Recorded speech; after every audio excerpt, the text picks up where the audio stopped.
Guys, Nottingham Forest have beaten Manchester United 3-2 at Old Trafford. Amorim's first home win. I mean, based on the way that we set up, based on the way that Amorim sets up in his formation, I actually and honestly expected Manchester United to be very, very better structured.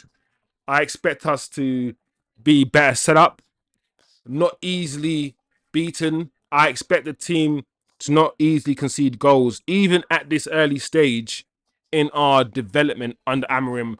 I expect better than a team conceding 3 goals at home. I did not expect that. I understand that the goals that we conceded were once again, out of the blue, if you can call them that, and they weren't like we went under pressure. It wasn't sustained pressure. It was just moments and mistakes.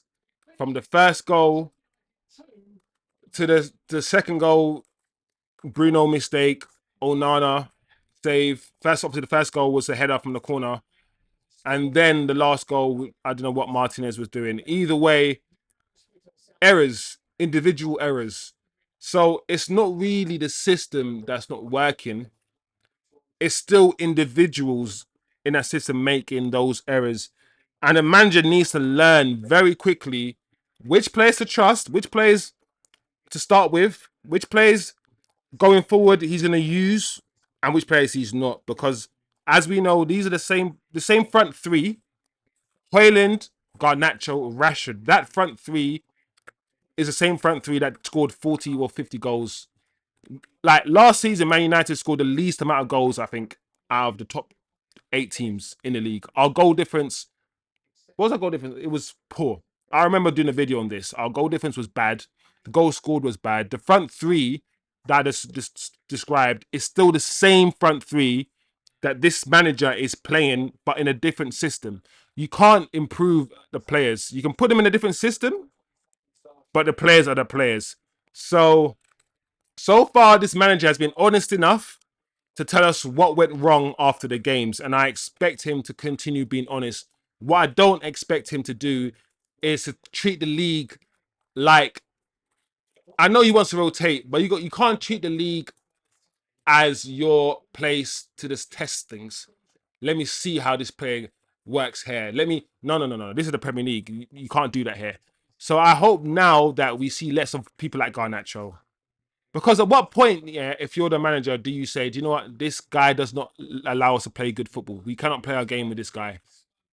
The manager before bet bet on Garnacho, put his faith in Garnacho and put his faith in Hojlund, and they got him sacked. So this manager needs to learn very quickly. I'm very disappointed in the game. Very disappointed in how it starts. The first half started, and the second half we conceded early on in both halves.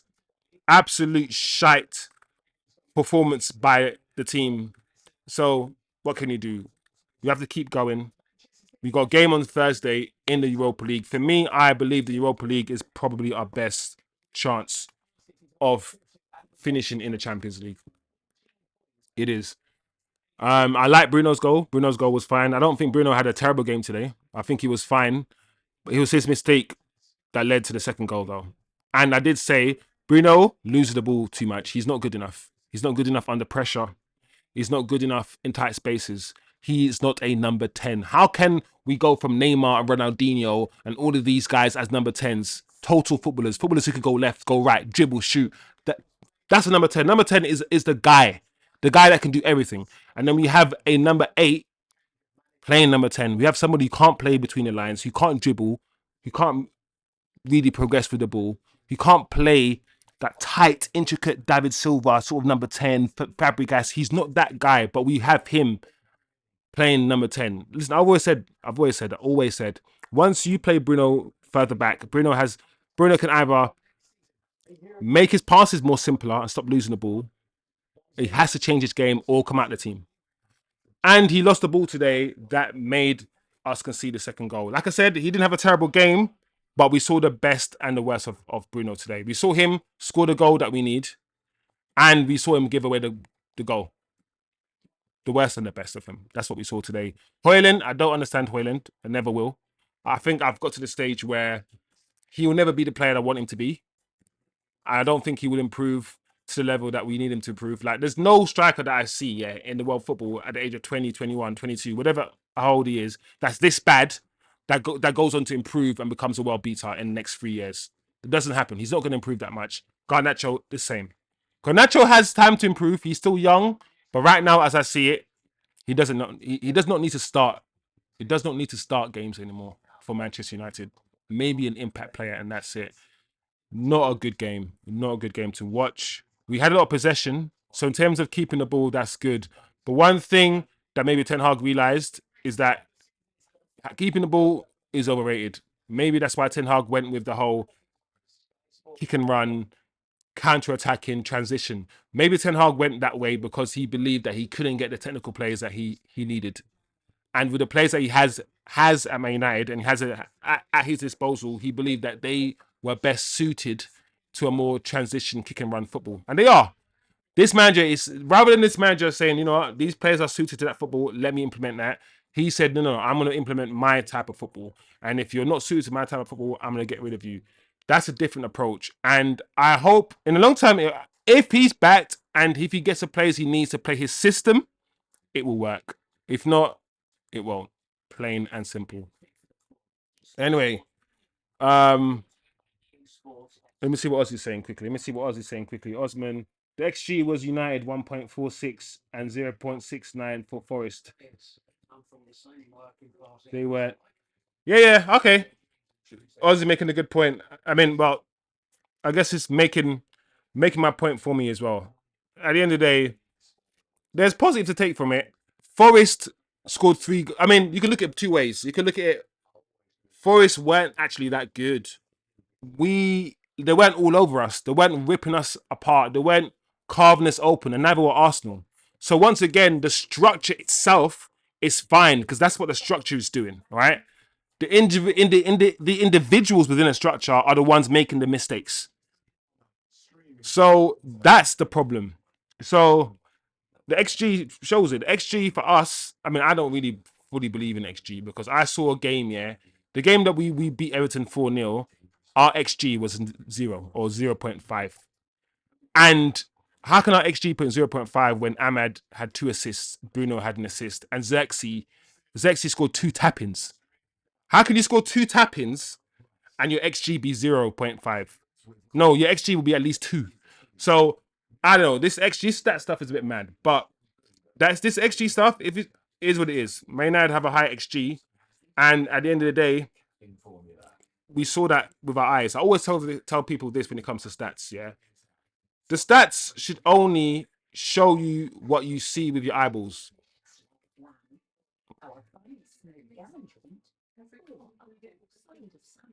Yeah, the stats should only show you what you see with your eyes. So if you see Man United peppering the opposition, you expect the XG to show that. My issue with stats is how people use stats fast. They look at stats first and then they tell you what the stat is. No. You watch the game with your eyes and then you use the stats to back up what you see with your eyes. You do not use you don't go to the stat first and say Bruno scored 5 goals in this game. It means he's played well. No. You watch the game to find out if he's played well. And then you use the fact that he scored 5 goals to confirm that or to verify that. So it is what it is. We are, at the moment, we're a bit toothless and we're making a bit too many mistakes. So we move, guys. That's my analysis of the game. Let me know what you guys think, whether you're a United fan or not. I think a lot of the times people who pass through in the stream are not United fans. They just want to look at me in pain, watch me miserable. Good luck, man, because I ain't gonna allow these guys to get me mad anymore, man. These rich footballers are not gonna they're not gonna do that to me. So it is what it is. Anyway, we move, like I keep saying. Thank you guys for joining as usual. Smash a like, share. All this stuff helps the channel grow. The channel is growing slowly and surely, but I do believe that it will continue to grow. I've now created or developing the watch along, not the watch along facility, the call-in facility, where I can have people on the show now and have conversations similar to how the other football YouTubers have conversations. So that hopefully will maybe start next year, after January. So we'll keep improving the channel, and we'll keep going. So yeah, guys, thanks for watching, and I'll see you again next time.